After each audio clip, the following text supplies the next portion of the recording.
கடலூர் மாவட்டம் செமங்குப்பத்தில் ரயில்வே கேட்டை கடந்து செல்ல முயன்ற பள்ளி வேன் மீது பயணிகள் ரயில் மோதி விபத்தானது ஏற்பட்டிருக்கிறது. இந்த நிலையில் தற்போது ரயில்வே கேட் திறந்துதான் இருந்தது, அதனால்தான் பள்ளி வேனை இயக்கினேன் என்று பள்ளி வேன் ஓட்டுநர் தெரிவித்திருக்கிறார். கூடுதல் விவரங்களை வழங்குகிறார் செய்தியாளர் சரவணன். சரவணன், வணக்கம். இது தொடர்பான மேலும் விரிவான விவரங்கள் என்ன பகிரலாம்?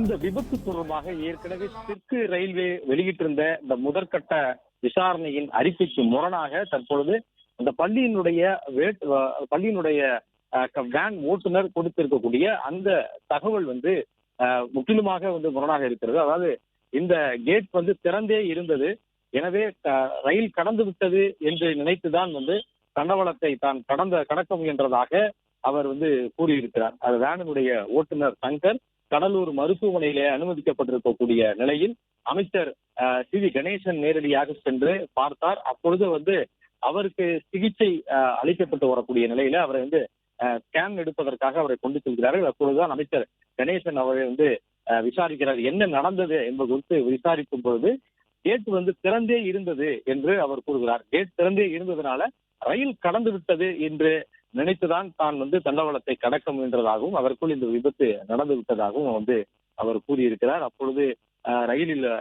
ரயில் விபத்துல நடந்த பொழுது அந்த வேனில் யாரெல்லாம் இருந்தது என்பது குறித்த விவரங்களையும் கேட்கும் பொழுது தான் உட்பட 5 பேர் அந்த வேனில் பள்ளி வேனிலே இருந்தோம். அடுத்தடுத்து மாணவர்களை அழைத்து செல்வதற்காக தாங்கள் அதை கடந்து செல்ல வேண்டியிருந்தது.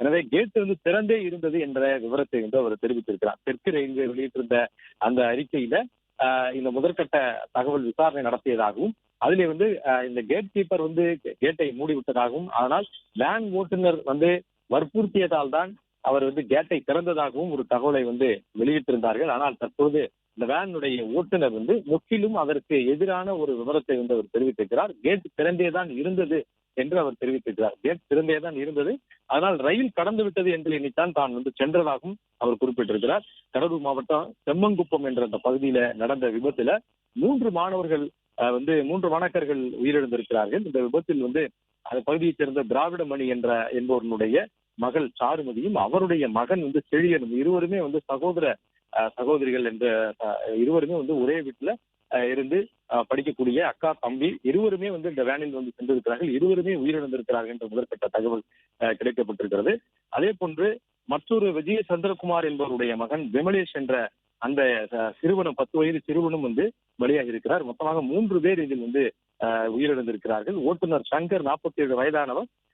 அதே போன்று இவர் கடலூர் மருத்துவமனையிலே அனுமதிக்கப்பட்டிருக்கிறார். மேலும் சிகிச்சையில் நிவாஸ் என்ற ஒரு சிறுவன் 13 வயது சிறுவன், அவரும் மருத்துவமனையிலே அனுமதிக்கப்பட்டிருக்கிறார் என்று தெரிவித்திருக்கிறார்கள். ஜிப்மர் மருத்துவமனையிலே அவருக்கு தீவிர சிகிச்சை அளிக்கப்பட்டு வருகிறது. இந்த விபத்து எப்படி நடந்தது என்பது குறித்து தீவிரமாக அதிகாரிகள் விசாரித்து வரக்கூடிய நிலையில முதற்கட்ட விசாரணையில் வந்த அறிக்கையை ஒன்றை தெற்கு ரயில்வே வெளியிட்டிருந்தது. அதிலே இந்த பகுதியில இந்த செம்மங்குப்பம் பகுதியில இயங்கக்கூடிய அந்த ரயில்வே கேட் என்பது நான் இன்டர்லாக் சிஸ்டம், அதாவது தானியங்கி முறையில் இல்லாமல் கேட் கீப்பர் தான் அவற்றை திறந்து சிக்னல் கொடுப்பதற்கு அவர்தான் செல்போன் மூலமாகவோ அல்லது தகவல் தொடர்பு கருவிகள் ஏதோ மூலமாகவோ ஸ்டேஷன் மாஸ்டரை தொடர்பு கொள்ள வேண்டும், அல்லது ஸ்டேஷன் மாஸ்டர் இவரை தொடர்பு கொண்டு விவரங்களை அறிந்து கேட் மூடி இருக்கிறதா என்பதை உறுதிப்படுத்திய பின்னர் அவருக்கு அடுத்து ரயிலுக்கு சமிகை கொடுக்க வேண்டும். இது போன்ற நடைமுறை தான் அங்கே இருக்கிறது என்று தெரிவித்திருந்தார்கள். அதே வேளையில கேட் மூடப்பட்டதாகவும், ரயில் வருவது தெரிந்து கேட் மூடப்பட்டதாகவும், ஆனால் பள்ளியினுடைய வேன் ஓட்டுநர் தான் திறக்க சொன்னார் என்று தெற்கு ரயில்வே ஒரு அறிக்கையை வெளியிட்டிருந்தது. இந்த நிலையில் தான் வேன் ஓட்டுநர் சங்கர் மருத்துவமனையில் அவர் அனுமதிக்கப்பட்டிருக்கக்கூடிய நிலையில அமைச்சர் சி.வி. கணேசன் நேரடியாக சென்று அவரை பார்த்து விசாரித்தார். அப்பொழுது அவர் கூறிய தகவல்ல கேட் திறந்தேதான் இருந்தது, ரயில்வே கேட் திறந்தேதான் இருந்தது, யாருமே இல்லை, எனவே ரயில் கடந்து விட்டது என்று எண்ணித்தான் தான் தண்டவாளத்தை கடக்க முயன்றதாக அவர் ஒரு தகவலை கொடுத்திருக்கிறார். இந்த தகவலின்படி முற்றிலும் முரணான தெற்கு ரயில்வே முற்றிலும் முரணான ஒரு தகவலை கொடுத்திருக்கிறதை பார்க்கிறோம். அது மட்டும் இல்லாமல் ஓட்டுநர் சொல்வது போன்றே அங்கிருக்கக்கூடிய பொதுமக்களும் அவற்றை தான் கூறுகிறார்கள். கேட் கீப்பர் உறங்கிவிட்டார் என்றும், அதே போன்று கேட் கீப்பர் அப்பொழுது அந்த இடத்தில் இல்லை என்றும் பல்வேறு தகவல்களை கூறுகிறார்கள். பிளே ஸ்டோர் மற்றும் ஆப் ஸ்டோரில் இருந்து பாலிமர் செயலியை QR கோடு மூலம் பதிவிறக்கம் செய்யுங்கள். செய்திகளை உடனுக்குடன் பெறுங்கள்.